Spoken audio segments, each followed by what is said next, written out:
Assalamualaikum warahmatullahi wabarakatuh. Kembali lagi di audit sektor publik. Kali ini kita akan membahas terkait materi pembelajaran kita, yaitu auditor sektor publik. Mari kita simak materi pembelajaran kali ini. Oke, seperti yang telah kita bahas sebelumnya bahwa terkait audit sektor publik itu sendiri mengacu pada acuannya, yaitu Undang-Undang Nomor 15 Tahun 2004 tentang pemeriksaan, pengelolaan, dan tanggung jawab keuangan negara. Jadi itu memang dasar hukum gitu ya, ketika kita membahas terkait audit sektor publik seperti itu. Jadi memang regulasinya mengacu pada Undang-Undang Nomor 15 Tahun 2004, di mana dalam regulasi itu di Undang-Undang Nomor 15 Tahun 2004 itu memang menyebutkan tentang adanya Badan Pemeriksa Keuangan. Dalam hal ini sering disingkat dengan nama BPK, yaitu Badan Pemeriksa Keuangan ya. Jadi memang ini sudah tertuang di Undang-Undang Nomor 15 Tahun 2004. Nah, selanjutnya ada breakdown dari Undang-Undang Nomor 15 Tahun 2004, yaitu Peraturan Badan Pemeriksa Keuangan Republik Indonesia Nomor 1 Tahun 2017.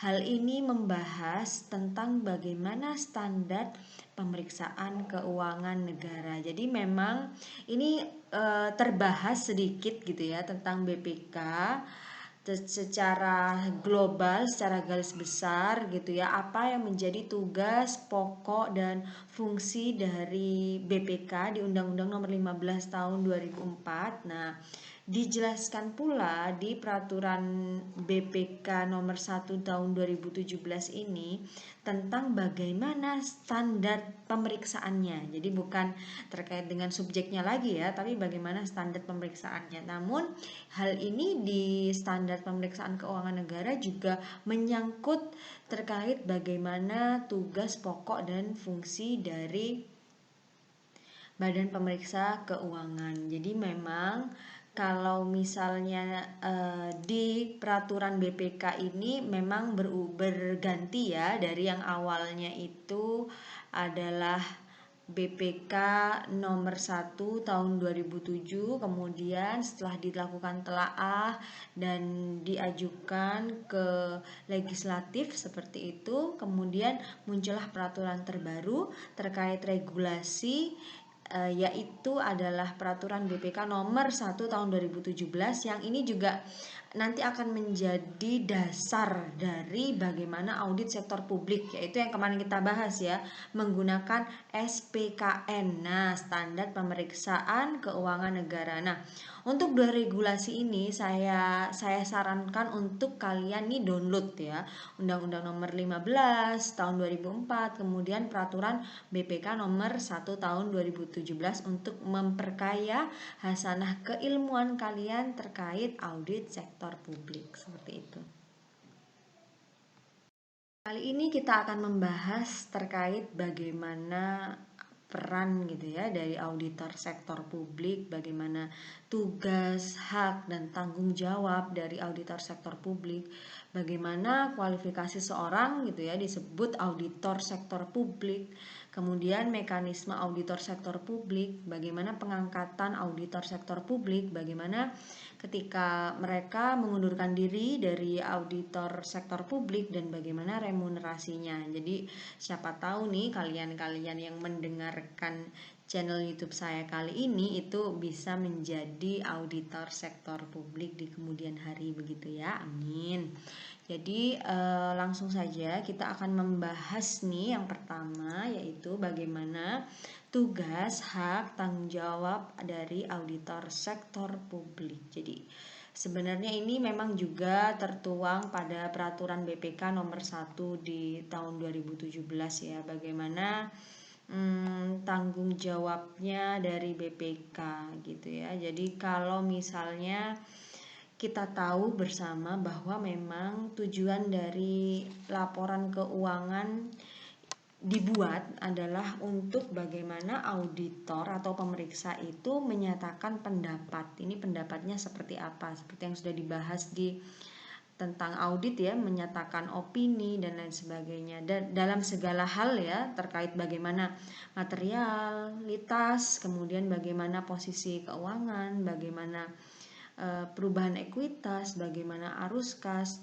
sesuai dengan tentu saja prinsip akuntansi yang berlaku di Indonesia. Nah, terkait dengan hal itu juga itu pun yang terjadi di audit sektor publik. Jadi memang laporan auditor sektor publik itu goalsnya adalah bagaimana menyatakan pendapat gitu ya. Jadi dari situ mungkin bisa kita lihat bagaimana auditor sektor publik itu melakukan tugas atau pemeriksaan atau audit gitu ya terhadap organisasi sektor publik mengenai bagaimana kewajaran keuangannya dan bagaimana kinerja organisasi tersebut gitu ya, sehingga tugasnya memang auditor sektor publik itu memang untuk melakukan audit yang tujuannya menyatakan pendapat. Selain itu juga auditor itu untuk menentukan tujuannya itu tadi, untuk mencapai tujuannya itu tadi, maka auditor itu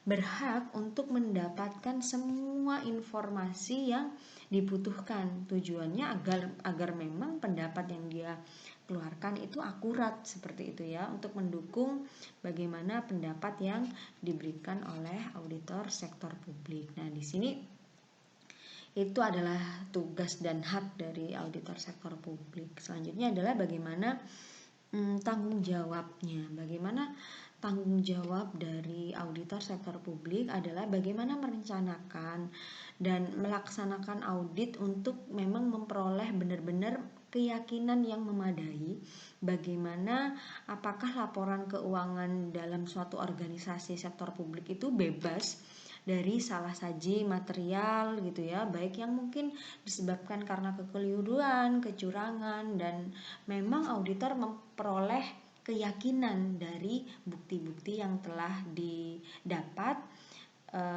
bagaimana salah saji itu, bagaimana materialitasnya dan lain sebagainya. Nah, hal-hal seperti itu yang merupakan hak dan tugas tanggung jawab dari auditor sektor publik seperti itu.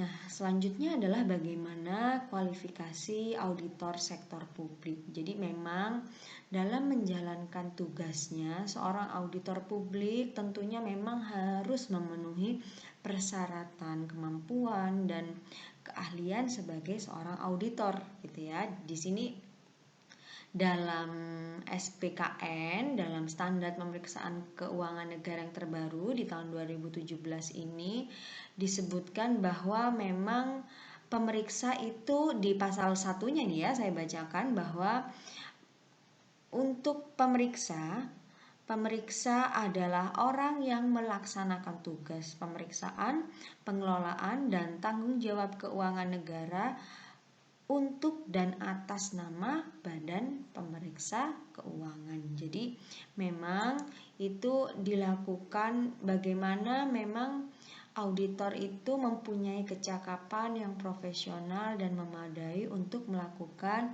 tugas pemeriksaannya, di mana memang hal ini mencerminkan bahwa semua organisasi itu ya, itu wajib dilakukan, terutama sektor publik yang mendapatkan aliran dari kas negara itu wajib untuk dipastikan apakah keuangannya itu memadai atau tidak, sehingga membutuhkan kualifikasi orang yang mampu memahami gitu ya, bagaimana memiliki pengetahuan, keahlian, dan pengalaman untuk melakukan tugas sebagai auditor sektor publik. Nah, seperti itu ya. Jadi memang harus sekali bagaimana seorang auditor sektor publik itu memahami yang namanya standar pemeriksaan keuangan negara.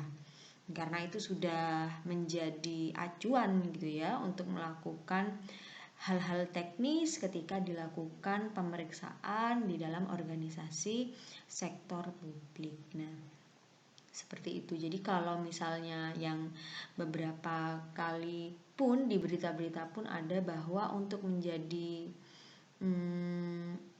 pemeriksa gitu ya, diharapkan pemeriksa yang sesuai standar gitu ya, yang sesuai standar SPKN itu tadi paling tidak menyelesaikan 80 jam pendidikan yang secara langsung itu dapat meningkatkan kecakapan profesional pemeriksa untuk melakukan pemeriksaan. Nah, hal-hal seperti itu yang memang menjadi concern dari bagaimana kualifikasi dari auditor sektor publik. Bagaimana seseorang itu dikatakan bahwa memang dia itu mumpuni untuk menjadi auditor sektor publik. Jadi memang kalau misalnya dipahami Bu, apakah auditornya itu harus dari BPK, harus dari Badan Keuangan. Jadi memang yang perlu kita pahami bersama bahwa pemeriksa dari organisasi sektor publik itu tidak harus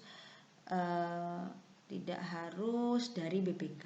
Hanya saja untuk mendapatkan izin memeriksa itu harus seizin BPK gitu, harus izin dulu.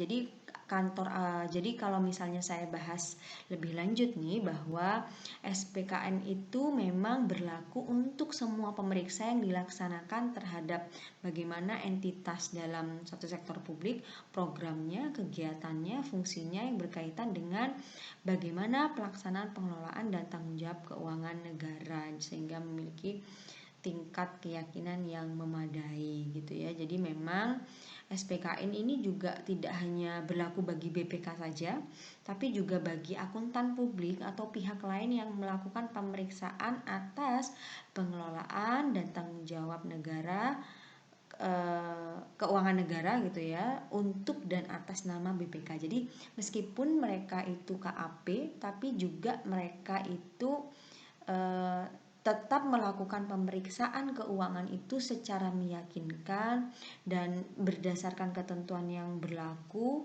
Jika diperlukan juga bahwa itu juga atas amanat dari BPK gitu ya. Jadi seperti itu. Jadi bagaimana SPKN itu memang benar-benar menjadi acuan bagi auditor sektor publik. Jadi kualifikasi utamanya adalah bagaimana mereka auditor yang memeriksa organisasi sektor publik itu dapat memahami yang namanya SPKN. Nah, seperti itu ya. Selanjutnya adalah bagaimana mekanisme dari auditor sektor publik. Jadi seperti itu. Jadi auditor sektor publik itu memang BPK gitu ya, sebagai auditor sektor publik dari organisasi sektor publik yaitu pemerintahan, itu memang dipilih gitu ya, dipilih berdasarkan bagaimana mereka itu, BPK itu sebenarnya merupakan amanat undang-undang gitu ya, amanat undang-undang, yaitu di Undang-Undang Nomor 15 tahun 2004, di mana Badan Pemeriksa Keuangan itu memang memiliki tugas pokok dan fungsi yang memegang peranan penting, sehingga memang untuk pengangkatan jabatannya sendiri yaitu diberitahukan terlebih dahulu gitu ya, melalui public hearing kepada DPR gitu ya, dan kemudian ditembuskan kepada presiden seperti itu, dan presiden itu meresmikan bahwa keanggotaan BPK terdiri dari 9 orang seperti itu ya. Kemudian dari 9 orang itu, satu sebagai ketua juga merangkap anggota, kemudian wakil dan 7 orang anggota. Nah, dari situ di breakdown lagi tuh dari itu jadi 9 struktur organisasi BPK di pusat, kemudian juga di daerah seperti itu. Jadi saat ini auditor di Indonesia sendiri sudah mencapai ribuan gitu ya, ribuan bahkan puluhan ribu pegawai negeri maupun KAP gitu ya, yang dapat melakukan audit sektor publik.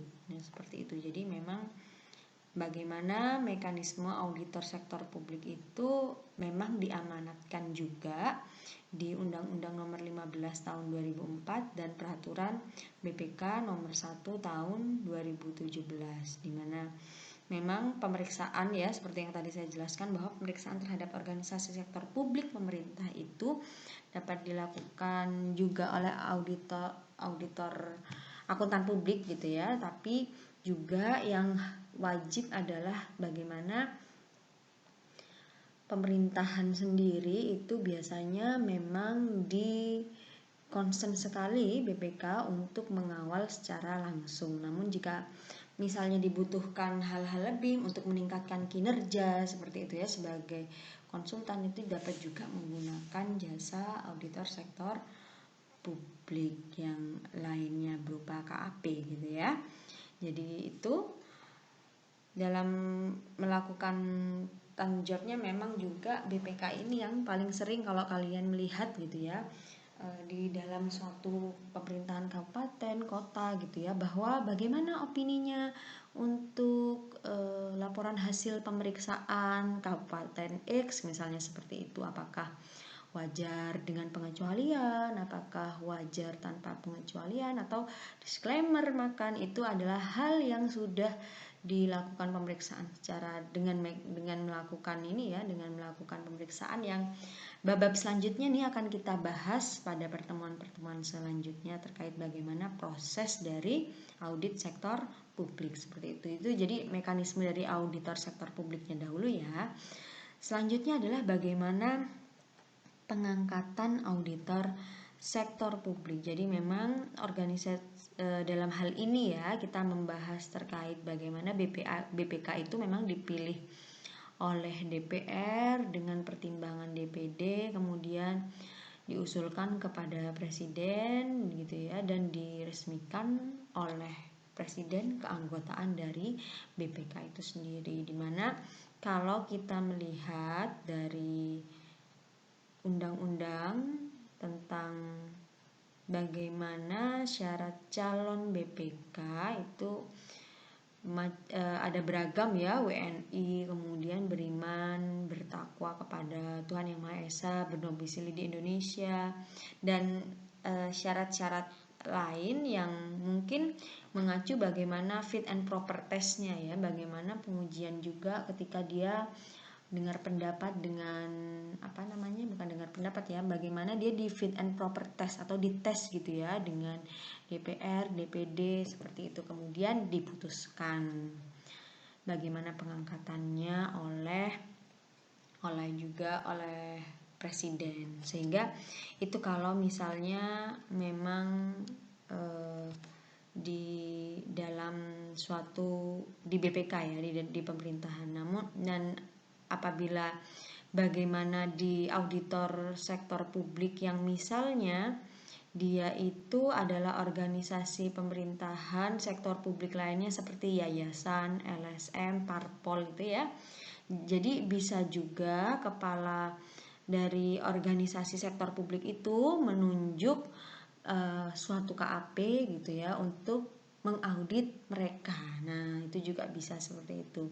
Yang pasti KAP-nya ini pasti sudah dibekali ya, pasti mempunyai kapasitas dan kapabilitas untuk memahami SKPN itu tadi dan dapat menerapkannya di bagaimana mengaudit terhadap organisasi sektor publik. Nah, seperti itu. Jadi memang tahapannya seperti itu. Kemudian bagaimana juga ketika itu kan tadi pengangkatan ya auditor sektor publik, kemudian bagaimana pengunduran dirinya dari auditor sektor publik. Jadi memang apabila seorang auditor itu menginginkan untuk undur diri dari posisinya gitu ya, maka dia harus memberitahukan itu tidak hanya pada organisasi tempat dia bekerja atau KAP-nya, tapi juga kepada badan atau komisi nasional yang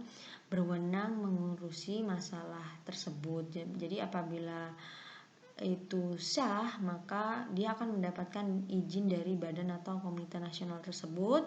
Misalnya ini ya, pengunduran diri anggota BPK seperti itu. Jadi maka dia harus melakukan pengunduran diri kepada pimpinan, yaitu di BPK-nya itu sendiri, BPK-nya BPK pusat gitu ya, untuk menjalankan bagaimana mengundurkan diri karena apa, penyebabnya gitu ya, dan apa saja yang sudah dilaksanakan selama ini. Nah, itu mungkin bagaimana pengunduran diri auditor sektor publik, yang pasti ini terkait juga bagaimana etika profesi ya sebagai auditor sektor publik, bagaimana memang harus menekankan bagaimana tugas itu terselesaikan dahulu gitu ya 100% dalam suatu organisasi sektor publik, barulah dia bisa melakukan pengunduran diri auditor sektor publik jika memang terpaksa sekali tidak dapat melanjutkan diri di profesi auditor sektor publik seperti itu. Jadi selanjutnya ini adalah remunerasi auditor sektor publik. Jadi bagaimana pemberian gaji auditor gitu ya, salary yang didasarkan memang pada pekerjaan yang dilakukan, dan semua biaya yang dikeluarkan itu dilengkapkan juga pada laporan tahunan. Nah, ini juga tetap terkait dengan etika profesi, di mana fee audit itu biasanya itu ya diungkapkan di awal, kemudian direktur atau pimpinan organisasi, bukan ini aja ya, bukan hanya di sektor swasta saja, tapi di sektor publik pun itu memang harus bernegosiasi mengenai bagaimana fee audit dengan auditor gitu ya, bagaimana jasa auditnya nanti, sehingga tidak ada tidak ada kode etik yang ditinggalkan ketika memang fee auditnya itu wajar gitu ya, wajar sesuai dengan standar yang berlaku. Fee-nya dibayarkan kepada auditor di hal-hal yang memang sesuai pekerjaan yang diinginkan oleh pimpinan sektor publik, misalnya melakukan audit laporan keuangan dan kinerja. Jadi itu memang kode etik bahwa ada independensi di sana dan sebagainya, itu memang dijunjung tinggi. Nah, itu kaitan dengan bagaimana remunerasi auditor sektor publik. Jadi memang bahwa menjadi auditor sektor publik itu memegang peranan penting, dan yang pasti intinya adalah ketika menjadi auditor sektor publik itu harus benar-benar memahami yang namanya standar pemeriksaan keuangan negara. Nah, itu ya, dan kode etik profesi auditor sektor publik. Nah, mungkin itu yang dapat saya sampaikan pada pertemuan kali ini. Kita bertemu lagi pada materi audit sektor publik selanjutnya. Billahi taufik wal hidayah. Wassalamualaikum warahmatullahi wabarakatuh.